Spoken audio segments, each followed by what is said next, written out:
You're not going to miss out. You are not going to miss out on the Commonplace Book or the Commonplace Binder. Why? Because it's been around forever. Why would you miss out? That doesn't make any sense. So this is the Commonplace Binder 101 playlist. We're on number 47. So the playlist is almost half over. If you have opinions about that, please leave those down below. But that's the beginning. That's the end. We're going to go through all this stuff. Let's get it done. Get the ball rolling. We are starting the video. So if you haven't started a Commonplace Book or a Commonplace Binder, start. Like right now. Just pause the video and be like, I am starting. Wow. Look at that. And then just for fun, you can add the date. So then 6 months from now, when you look at it, you'll be like, oh crap, I was supposed to do that. It's easier than you think. How? Why? Well, how do you do it? You just write it down. And then why do you do it? So you can look at it later and be like, I don't know, is this good? Is this bad? How do I feel about this? Because it might be, you don't know. So like maybe future you will know. Loving Purgatory. So some people seem to love suffering. They'll just be stuck in a place and they're like, well, you know, I could get out of here. But why though? So in some ways it kind of feels like that's what I'm doing when I'm working on something like this. It's just like, do I love the suffering? Like, do I just love going through the pages? It's not really suffering though. In some ways it feels like it's a way to escape the algorithm. I don't have to worry about which videos are getting recommended to me. I am recommending sheets of paper to myself. Okay? Like, that's not exactly algorithmic. Try it out. I know I said that earlier. You could start, maybe. Just saying. If you haven't done it, you could try it out. Also, if you have a Commonplace Book, what's the difference between that and a Commonplace Binder? Well, I said it's a binder, so it's a Commonplace Binder. Wow. But also, if you have a binder, page numbers don't really make sense because you can put stuff in, take stuff out. And so an index doesn't really make sense either because there are no page numbers, so how is the index going to work? So you can just have a content section and some tabs and you'll be able to figure out what you want. Commonplace Book. Kind of just mentioned that. You just kind of do the thing in the way that is easiest. So if that's a book, if that's a binder, if that's on the computer, go nuts. Carry it. So this you might miss out on. You might miss out on carrying it. If you have a big binder, like this one, or bigger, it might be a little bit difficult to carry it around. And if you drop it, that'll be bad. So maybe you can't carry it everywhere.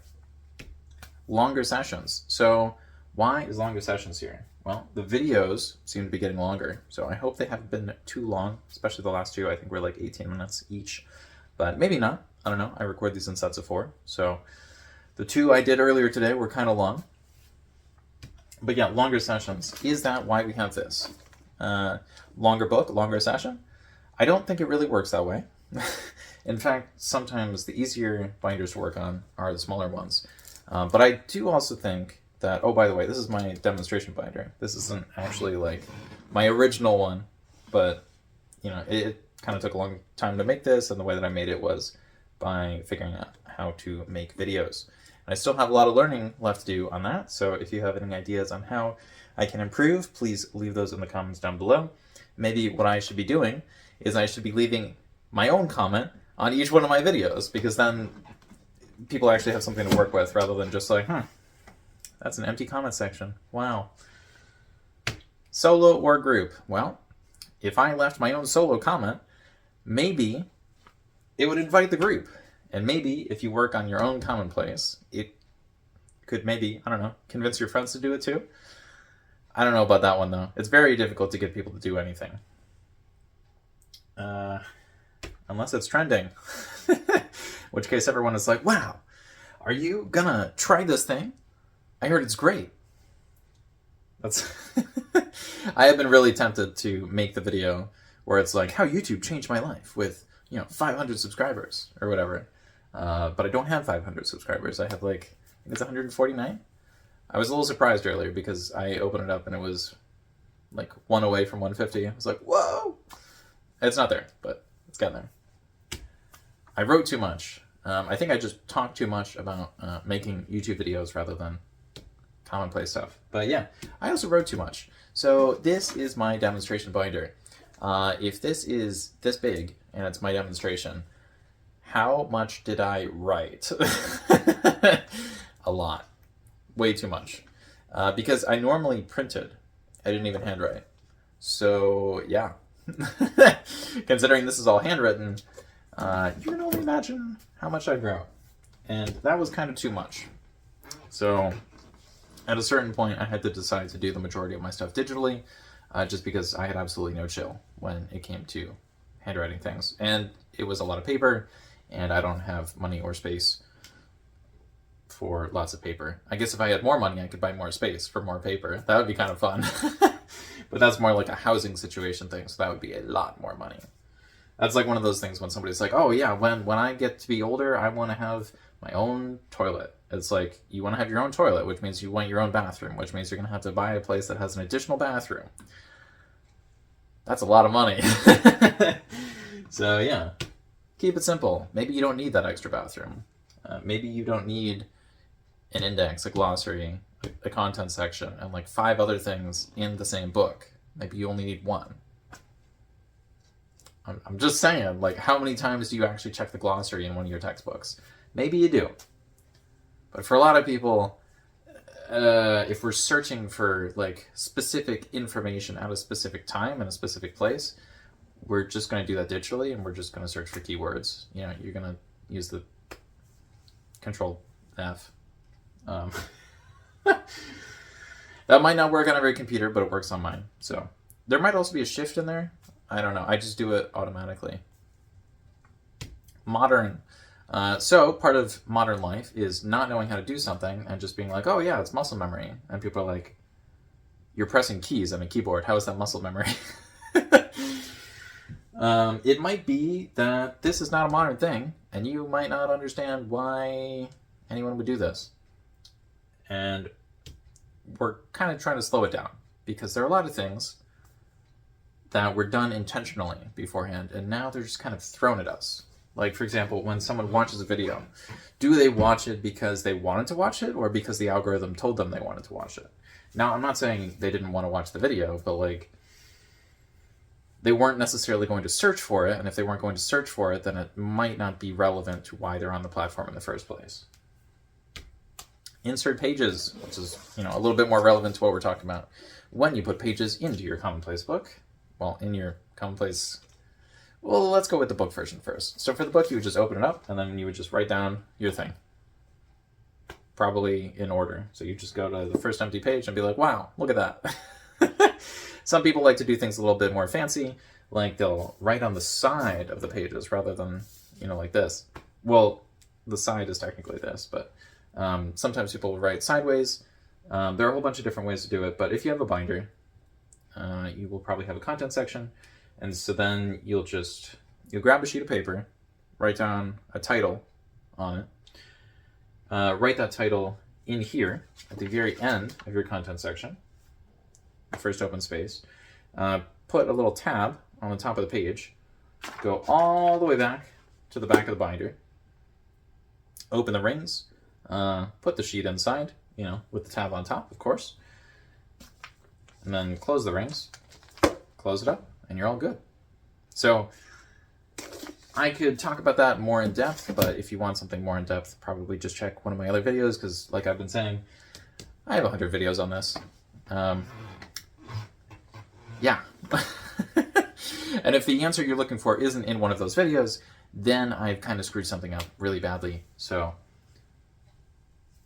I don't know. Maybe I have. And if I have, let me know. Spacing. Maybe I'm not spacing the advice properly. Maybe I'm putting the information relevant to one video in another video, which has nothing to do with the thing. It might be that these videos themselves are not spaced properly. It might be having 2 videos come out at the same time on Wednesday every week is not beneficial, because the order will get changed. And so if I just added a little 15-minute break in between when the 2 videos are scheduled for, I could have the video come out, which is supposed to come out first, and then I could have the second video come out 15 minutes later. And so then that 15-minute gap would mean all of the videos are presented in order, so people aren't just like clicking on it and being like, why is this 32 when it's supposed to be 31? Or, you know, whatever might happen. But nobody's left a comment about that. So like maybe it's not a problem, or maybe somebody was just like, oh, this guy doesn't know what he's doing. I don't know. But yeah, how do you space things within the Commonplace book or within the Commonplace binder in the first place? Well, within the book, some people just like to write things one after another, and you can go through the entire book that way, and that way it's more of like a collage. It's just a total mix of things. And then other people hate that. So other people will organize things by sections to the point where some people actually have individual books for each section. One of the benefits of the binder is you just make a section within the binder, and then if you have too much of the one thing, you just take it out. So that's a lot easier than crossing out everything within a book, or pulling out the pages and then realizing, oh crap, there was something on the back of some of these pages and I want to keep that in, and then just like shuffling everything around. Like, you don't need to do that with a binder. It's just, my section's big, I move my section. Wow. Throwaway. There are no throwaway jokes in here, as far as I know. I also don't really like to throw away the stuff within the binder. So I just like to deprioritize the information, although eventually you will get to a point where you have over 10,000 pages of physical paper, and then you will need to throw some stuff away. So, you know, I don't recommend doing that immediately. Once the information is over 5 years old, you have probably progressed to the point where you don't need the information anymore. You might need it. If you have under 1,000 pages, I would say don't get rid of anything. Unless it's like old school notes and you were summarizing them to make new pages. But yeah, by a page, I mean just like anything you've written on a page. So if you wrote one sentence on a page, that would count towards the 1,000 pages. I'm not talking about like fully filled in. Just like if you're starting out, you don't need to toss stuff. Prioritization. I was kind of talking about that just now, but you don't want to throw things away if you don't have to, because part of the point of this is to look at old work and either change your mind or reinforce your mind. So you might look at something and it might have a view on religion or an opinion about a specific thing, like burial rites. And you might have one opinion at one point in your life, and then later you might look at it and be like, oh, I actually think something different now. And so you can write the thing that you think at one time, and then you can review it later and be like, oh, I think something else. And so sometimes what people will do is they'll just cross out the original thing and toss it. And that's not always super helpful, because it might be you believe one thing at 5, a different thing at 15, a different thing at 25, and then all the time, when you get like all the way to 50, you might actually believe what you believed when you were like 5 years old. So like, this sort of thing will change because humans change over time. Ignore it. So you're just going to ignore this whole project. In some ways, that's actually quite nice. So in one of my previous videos, I think it was like, I don't know, 4 videos ago or something, I had a little tab at the beginning that said 3 months. And so what you want to do is you want to leave a gap of like 3 months to 3 years when it comes to certain information. And what I mean by this is like, you don't necessarily want to revisit something every single day, because if you leave gaps, you might come back to it and be like, oh, I see the problem. And it's not that it's a really difficult problem or a really easy problem. It might just be a problem that you couldn't figure out because you've been thinking about things a certain way all day, every day for a few weeks. And then you just took a break for a little bit and was like, oh, this is easy. Remember, this is just another tool. So this might not be the, secret to being the next Leonardo da Vinci or whatever you might see on another platform or even this platform. It really is just holding on to an older version of yourself and your opinions and stuff you saw from other people that was interesting, and then expanding on that.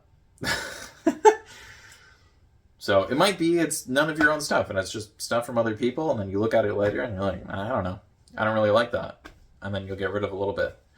And so if you collect 100 things and you get rid of 99 things, which would be insane, by the way, you'd probably get rid of at most 10 things. Because once you've gotten good at collecting this stuff, you'll find that like the stuff you've collected is actually better than what the algorithm can give you. And then that runs into a really awkward problem because it's like, I want new stuff, but I don't want the stuff the algorithm is throwing at me. And so you might play around with this for like 5 or 10 years and then go back to watching new stuff because you're like, oh man, I'm missing out.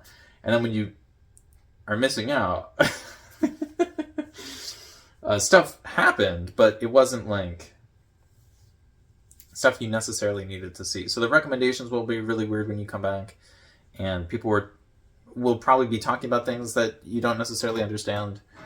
And there's going to be a whole bunch of extra like hidden stuff. But I still think it's good to like spend a few years just focusing on the stuff you've already collected, and then having that experience of coming back and being like, whoa, what the heck is happening? Because sometimes you'll write something down where it's like a totally normal thing, and then you'll come back to it and be like, this is hyper political. What happened? Because sometimes, you know, the window of like what is considered acceptable will just like move. And so you might write down something that is completely normal and come back like 4 years later and find out all of your friends are furious about it. That's like, guys, we thought this like half a decade ago. What's going on? So it's really good for holding on to individual mental sanity, as far as I can tell. But yeah, complicated index. Maybe you do need the complicated index. Maybe you're not going to go with a binder. You're going to go with books. You're just going to have a giant stack of them to the point where they're like playing cards or like a Scooby-Doo sandwich. You know, you're just going to keep putting them on top of each other.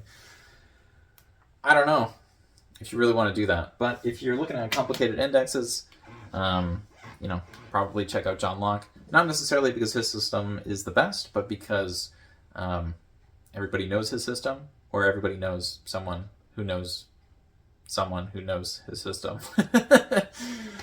If you're looking at YouTube and people who make Commonplace Book videos in the first place. If you're just talking to a random person, they might be like, I don't even know who like the president is. And you'll be like, okay. Yeah. Index needed for Commonplace. Uh-oh. I normally don't say an index is needed, so maybe I'm going to change it up in the next video. Watch to find out. No, just remember to keep your day simple, and I hope you're having a great day. And if you're having a great day, you could try this system out, write down that you're having a great day, and you heard about a thing. And with that, I'll see you later. Goodbye.